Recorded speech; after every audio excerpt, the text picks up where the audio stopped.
Welcome back to AFTV. I've got my boy Christian with me. Now listen to this. Arsenal 4, Aston Villa 1. How good does that sound, bro? Sounds great, but it's just another 3 points. It is. In the grand It's more than that, though. This was a statement. It was. But in the grand scheme, it's just another 3 points. And I want the players to feel like that. Don't get me wrong, it's a statement in terms of this is a team that was, on an 11-game winning streak. They've beaten us on that streak. They beat Man City, beat Chelsea away, beat Manchester United. So in terms of beating a team that's in form, yes, it is a statement. But Aston Villa at home is a game you should be expected to win. We had to put the pressure on. For once in the past couple of weeks, we played before City, and we put the pressure on. 5-point gap now. They play in 2 days. 6-point gap between us and Villa. I'd never thought they were in a title race anyway, but I think this. But tell the truth, right? Be honest with me. I know you're a very honest guy, but let's talk now. Let's be candid. Coming into this game, Aston Villa on real good form. 11 consecutive wins. And then hours before the game, we hear that one of our most important players, Declan Rice, is injured. How are you feeling going into this game? Yeah, it was a blow. It was definitely a blow. He's been our best player this season, I think. Him, Timber, Gabriel until he got injured. Those three were the three where you're like, if you take one of those out, it makes a big difference. And Rice is, a player that we will say you can't really replace. Do you put Marino in there? Do you put Eze in there? And then you're not as defensively, assured in the middle. And we saw what happened. Marino came in today. I don't want to say looked out of place, but of the three midfielders, he wasn't the best. Let's put it that way. So I think he struggled. I think Onana gave him a bit of a warm time. Yeah, look, we know what a player Rice is. It was definitely a big loss, but I was still confident going into this game. I was on the starting 11. I still said 3-1. You did. I still said we got enough to win this game. Look, I don't want to disrespect Villa, but they've got Sancho on the wing. This is a guy who couldn't start for United, couldn't start for Chelsea. They've got Emery Martinez in goal. Again, no disrespect to a World Cup winner, but he's not a David Raya. They've got Victor Lindelof. This is a guy that wasn't good enough for Manchester United. I'm trying not to disrespect, but I looked at this game. Although they're in great form, they've got a good coach. I said, we have to win this game. If we want to be actual title contenders and say we're going to go on and win this title, you have to win this. Yeah. If we didn't win this game, it would have changed everything for me. I would have looked at this team a little bit differently because there's pressure on it, and we've gone and won it emphatically today. Yeah, emphatic is not the word. I mean, we were tremendous. First half, I thought, we had moments. Victor Gyökeres, a couple of chances he should have put away. But then Villa, they had a couple of good chances, Ollie Watkins and Crow. So it was nip and tuck. Yep. But the second half was, tremendous. Probably our best, definitely our best second half of the season so far. One of them. Atletico Madrid was 0-0 at half-time when they scored 4 goals. And you could argue Atletico are a better team than Villa. Bayern Munich was 1-1 at half-time when they scored 2 goals and dominated that second half. Tottenham second half was good. There's been a lot of second halves who've actually dominated teams. And when it's 0-0 at half-time and you go into the changing room, both because you were talking about Unai Emery, I've heard a lot of Unai Emery chat this past week and how good of a coach he is. And he is a good coach. But he had his chance at Arsenal, and he blew it. Yeah, he wasn't good enough for Arsenal. And I still, like I said, I give him respect. But he wasn't good enough for Arsenal. I still firmly believe Arteta is a better coach. Right. Yeah, if you want to talk about trophies and what he's done in his career, you can't really compare that. Unai Emery's been a manager for more than 20 years.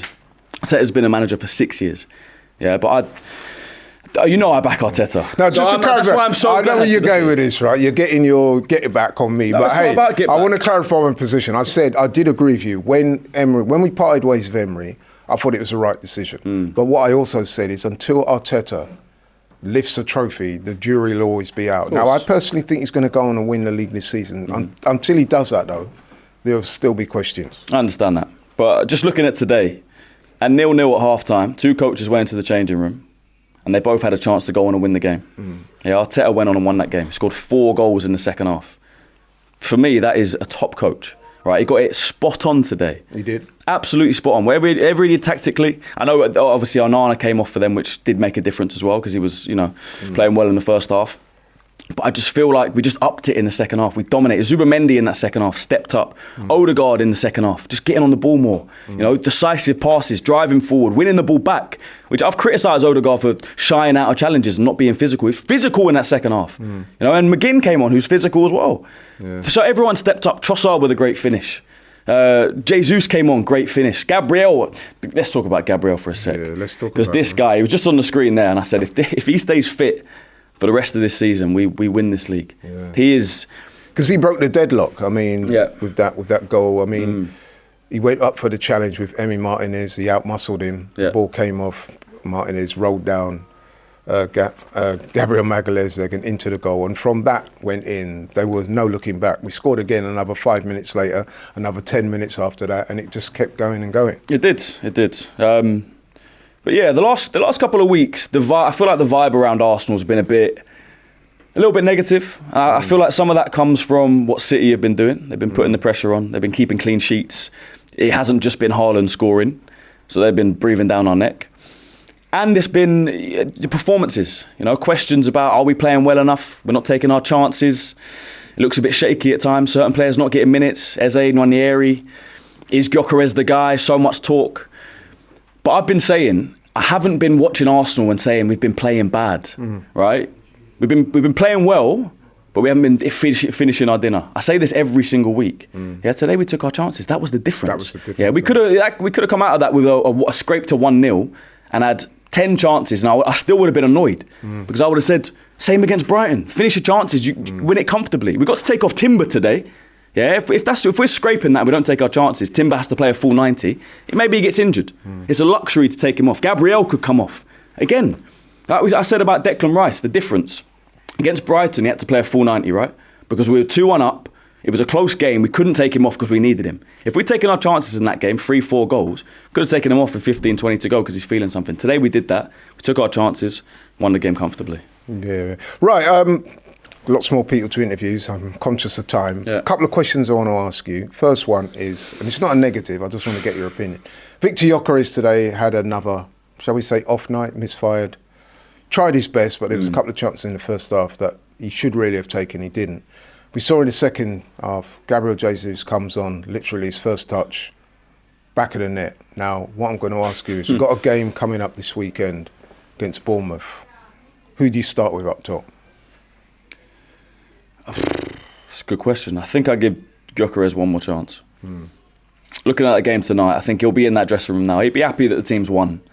But as a striker, you want to score goals. I think he'll be thinking about that first header, because it comes over Lindelof's head. I think he's got long enough to know that Lindelof isn't going to win the header. He's got long enough to know I can just place that far post. I think he should score. And the second one, when he gets across the front post, just got to get on target. Yeah. The power was generated for him because of the power on the cross. Get across it, put it on target and you score. He'll be thinking about those. So it's a shame he didn't score. I think he was better in the second half, held the ball up a lot better, made space. If you look at the second goal, Zubimendi, I think he made the space where Zubimendi then drove in, which allowed Odegaard to play the pass. If people are saying Jesus, I'm not going to argue. Look, he's done his job tonight. Came on, scored with pretty much his first touch, and maybe he deserves a start. I'm kind of with you. I'd give him one more go. But if the change was made, I don't think too many people would argue about it. Yeah. My second question's a little bit more positive. So we've seen Arsenal smoke Villa, let's be honest. Second half, we smoked them 4-1. We go into 2026 as top of the table by 5 points, although City do play tomorrow as we record this interview. Do you think this is a pivotal moment? Have you seen enough now to think, right, this was supposed to be a challenge.